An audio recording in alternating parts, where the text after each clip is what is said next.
Hello, and we're back. And I didn't iron my book, so They're not up just yet. How are you? Welcome back to Scandal. I think this was one of the best ideas ever because the second I heard the music and the shutter, it felt like I was home. It felt like I was home. We have to shout out the sound engineers and the show's musician because they helped create this beautiful world that we now all go back to because that was more sane than what is going on right now. B613 is more sane. So we're like, you know what? Let's go back to that. Let's wrap ourselves in these memories. So we open with Quinn and Columbus Short. Talk about necromancy. So he's telling her, this is a job interview and this isn't a date. And she's trying to give him the brush off. And he's like, I'm here to tell you you're hired. You're going to be working for Olivia Pope. We're not lawyers. We're gladiators. We wear the white hat. And she's the best. Yada, yada, yada. And I was like, we have not heard anything from you in so long. And it's amazing how we're going to be with you for like 4 seasons now. I wonder if he gets residuals from this. Because you were really on like a meteoric rise. And now, nothing. You Andrew Gilliam'd your career. It's very sad. But you were quite talented and quite enjoyable. And you gave those we fight the good fight. We fight the good fight. And it was all about fighting the good fight back then. And oh my God, the clothes. I want to start dressing like that again. That's when they wouldn't let black people in the club. So we had to dress like we were going to an interview to get into a bar or a restaurant. No do-rags, no sneakers. You remember those days. The no days. Well, that is what they are giving. Columbus in that, I'm sorry, that was an Express. Because it's season 1. They don't have budget. And it was also like nice to see a show where everything wasn't designer off the runway like everything is now. They kind of did that with The Nanny. They did that with Sex and the City. They did that actually with Living Single. A lot of Ray Jeans outfits. Where it's like, how are people really dressing like that every day?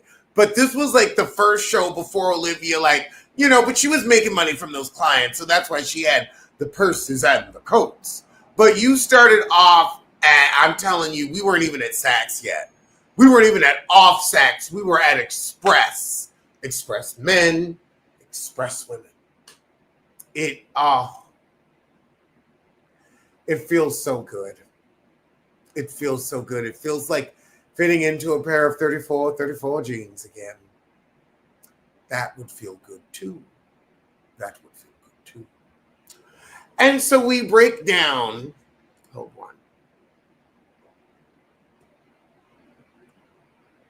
on, the procedural of it all. Because Scandal, before it kind of goes off the rails in season 6, is a procedural about this firm where we don't really care who's the crime, who committed the crime. We just need to fix it for our client and let the police do what they can do. So we're gathering evidence already. This guy had supposedly killed his wife, and he's hired them to prove that he didn't. However, he's got a secret. He's a decorated war hero and Republican talking head, but something's up. Sissy Bean enters, however, and this is when we start to meet a little more of our motley crew. Now, everybody's been kind of rushed meeting Quinn and Columbus. Sissy Bean. He is actually one of our first good high-profile gays in primetime TV that got some good, Emmy bait. But Sissy Bean calls Liv down to her, down to meet him where they usually hang out on the Washington Mall. And he's like, look, he wants you to come back and work for him. And she's like, look, I need to know if he slept with this girl. And we're like, wait, what? And so then we start to realize there might be a little something more going on with her and the president, the way she's acting about it. But Sissy tells her that, he can't make time to see you, but he didn't do anything with that heifer. This is the first time we see what I can only describe and what I will try to demonstrate for you now. We haven't gotten to Huck yet. We'll get to him. The only thing I can call it is the Shonda Rhimes lumber. All of her women, they're very powerful black women, but they don't walk, they lumber under their own power. They lumber. And so we see her, because it's not a strut. It's not rolling shoulders. It's not this. It's not that. And honestly, Viola thought she was the first to do it. And I'm like, Watch Carrie, watch it. It's very one shoulder, the other, very stiff hip. There's no movement in the hip whatsoever. None. Shauna has a new show on Netflix, The Residents. I might peep at it. But she lumbers off under the weight of her own power. And then when she gets to the office, she's find out she's been summoned to Camp David. And she gets there and girl, Millie comes in. And I have to give Bellamy Young credit. Lady, you conveyed the fuck out of being a third wheel in your own marriage. You conveyed the fuck out of that. My God, you were so shrill and clueless and nebby and nosy about a husband that wants nothing to do with you.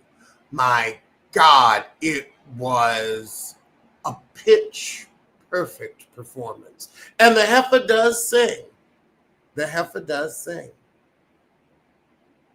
She got them chiclet teeth, but hers are natural.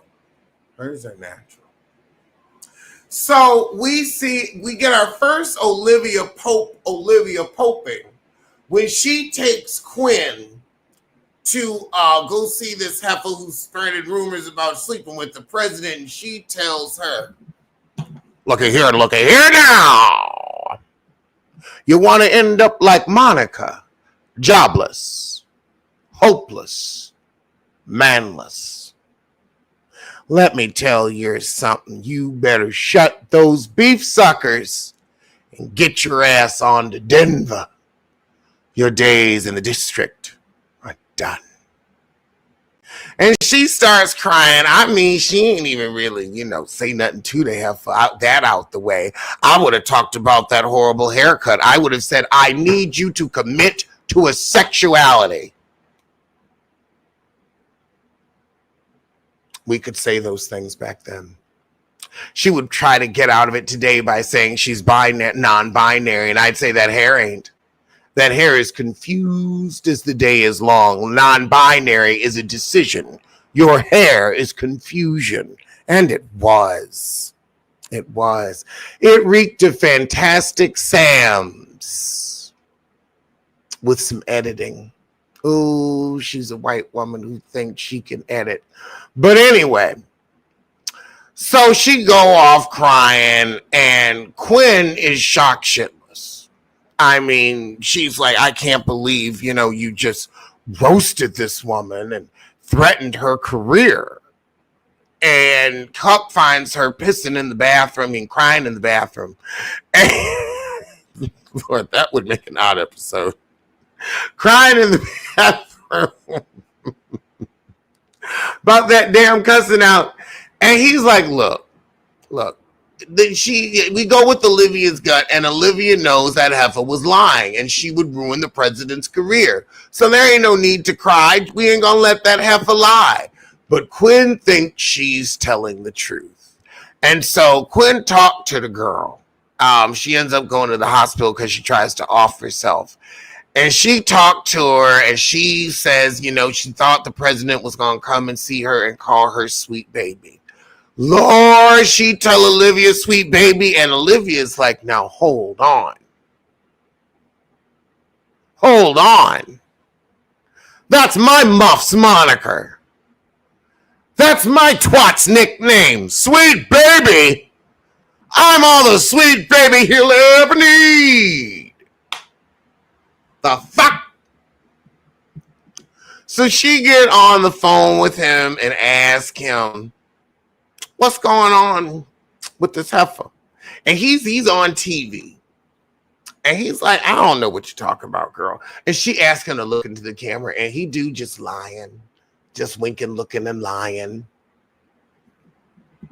And she like, all right, say less. So he go on to his little meeting, and she know what needs to be done. However, with the other murder, because we got two things going on at once, we find out he gay. We found out he's giving sissy. Izzy. And the character development was so rapid. He goes from screaming about, I will not desecrate the uniform, to talk about, I'm a proud sissy in uniform in 5 minutes flat. They had to rush it. But it was all right.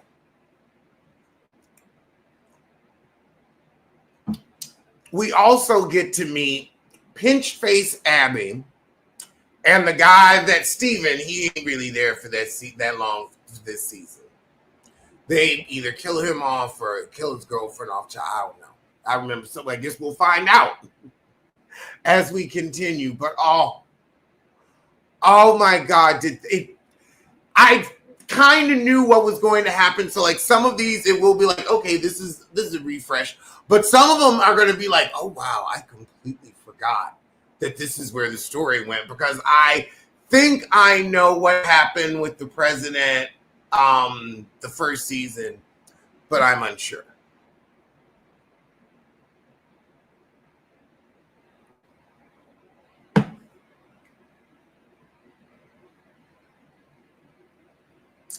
I'm on a diet. Oh, it's a hard diet day. It is a hard diet day. But I just look at these green smoothies, and then I look at the mirror and I just say, I don't want to look pregnant. I don't want to look pregnant. And I won't eventually. Oh, so let's get to our next episode, which is How to Get Away with Murder. Now, this one was even more fast-paced, and this is the first time I personally dealt with flash forward, flash backwards, flash forward, flash backwards. I love the clothes in this one, too. And I know what they were trying to do with Viola by making her edgy with, they put her in a lot of leather. They put her in a lot of, I guess they were like, she's a powerful woman. Leather. Like, y'all couldn't get, any, a Chanel suit. I just would have consistently put her in some Chanel tweed, some St. John's knit, a little knee-length skirt, peekaboo, a good ooh, and a good heel. Oh, God. Heel. Because Viola looked like she would be wearing a heel. But no, Well, listen to me, pleather.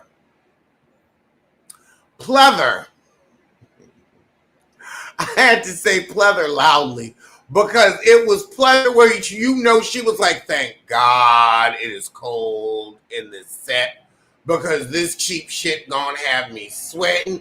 It's that pleather that's so cheap.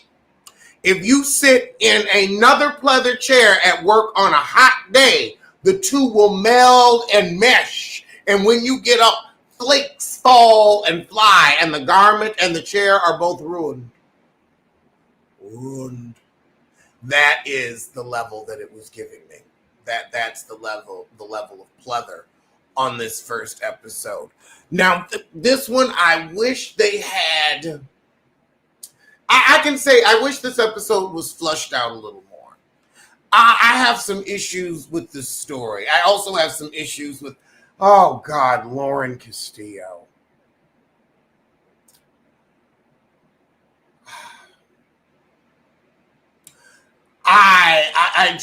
Whenever she was on, it was painful. I don't think she's done much since. The acting is poor, and oh God, it's just so much eyebrow. It's just so much penal eyebrow. Her eyebrow is so phallic that I don't know if I was watching How to Get Away with Murder or Pornhub. I was just like, what is that hairy penis? Oh, it's her eyebrow.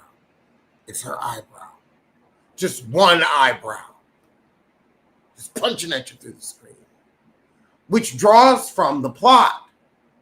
And the plot is, we have Annalise, we have Wes, and they didn't really introduce the characters that well this first time because you kind of meet everybody in the dark where you can't really see who the hell they are. So it's like group of people shouting, and then you find out the next day in class it's Wes, Michaela, Connor, and the white guy that Michaela is with. We forget what is his name? Plump face. We'll call him Plump Face. And the black dude from Harry Potter, exactly. So I wonder what else. I wonder what he's doing next. So we see them in class the next day, and this is where you have to do a little too much belief suspending. It's a 100 class.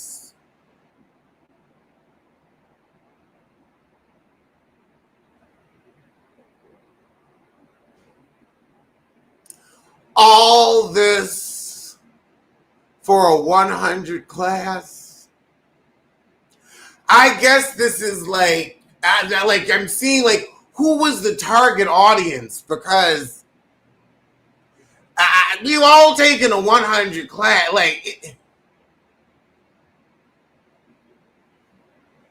Really? We couldn't have made it a 503? And it couldn't have been at least, they have that Klonopin storyline on, the Baby Bop the Baby Bop show, Power. He's taken the Klonopin so that he can graduate earlier and get the money his daddy tried to hide. They could have done something like that, because a 100 class, I'm like, ain't nobody doing all this in a 100 class. A professor don't give a shit about a 100 class. That's babysitting for them. Yes, we are starting with How to Get It. Well, I already did the first episode of Scandal. So we're seeing them. They're all trying to answer these pretty basic questions. And then she gets to Wes. And Wes, of course, is this, we mixed in Oliver Twist to this story. Because we've got this downtrodden, waitlisted, but got the scholarship. Now, how does that work? How are you scholarship waitlisted? Those two continents don't meet. Those two continents don't meet. Did I even take a 100 class? Exactly. It's giving remedial. Ooh, almost remedial. A 100. They said 100. I was like, oh Lord. But so we see them. It's football night. It's a big party, and they are arguing about what to do with the body. Then we meet them in class. Then we meet them back at the house, and they still trying to figure out what to do with this damn body. Now, the funny part is Michaela is very much, I ain't doing it. I ain't doing nothing. But the second they get outside and their asses almost get caught, she is the first one with some damn excuses. And it's like, okay, now you in it, heifer. Now you was always in it. You was always in it. But we don't know who is dead. So, flashback to Wes in his apartment, and we see that he has two interactions with two different women that live on either side of him.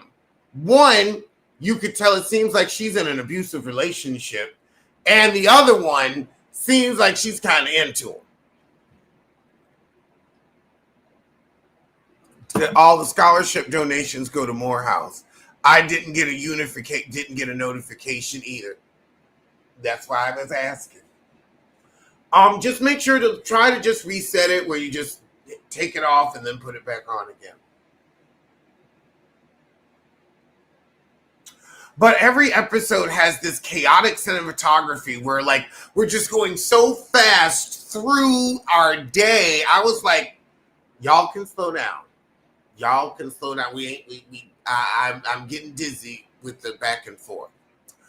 We see Wes at a party getting to kind of know the classmates later that night, and we find out that Frank is hanging out with Lauren at the next flashback because she gets a call from him, and it's him in bed without a shirt on. And so that's when the people find out, like, oh, okay, you sleeping with them, and we're co-conspirators. So there's a lot going on. But we flash forward to the current day, and Wes is going by Viola's house because you know how you just would drop by your professor's house in college. Your professor would live on campus, and you drop by their house in a 100 class. Shonda, did you go to school?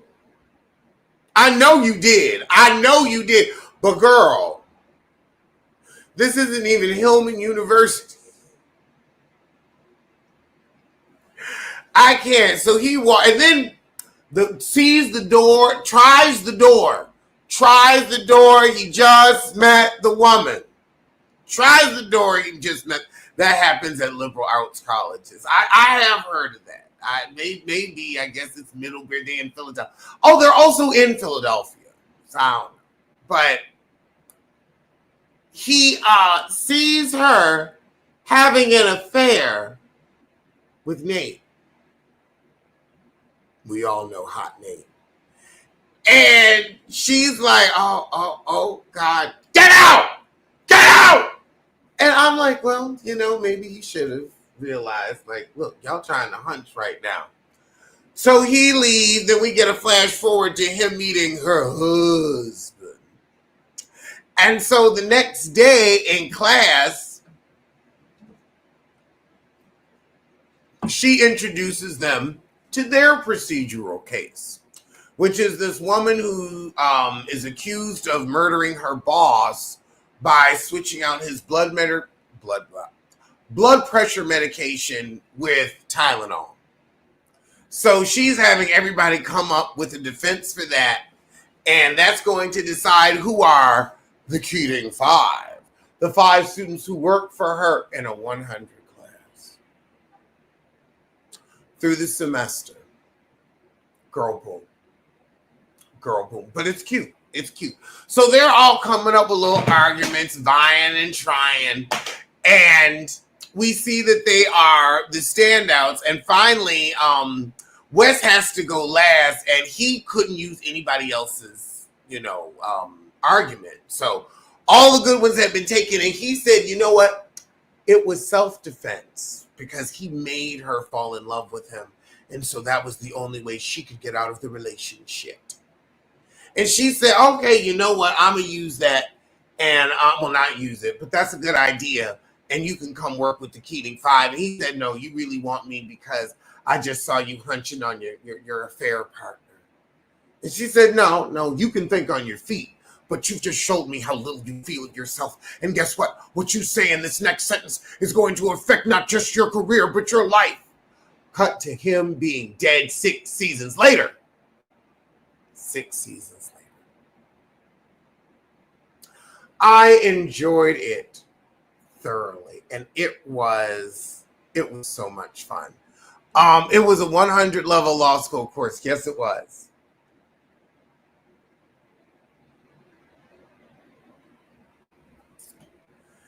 And so that is, well, no. We ended with the procedural part ending because she gets Nate to lie on the stand after Connor uses his pussy to get some much needed emails for the case. So we're also seeing how everybody uses their own little talent to try to keep one up on each other.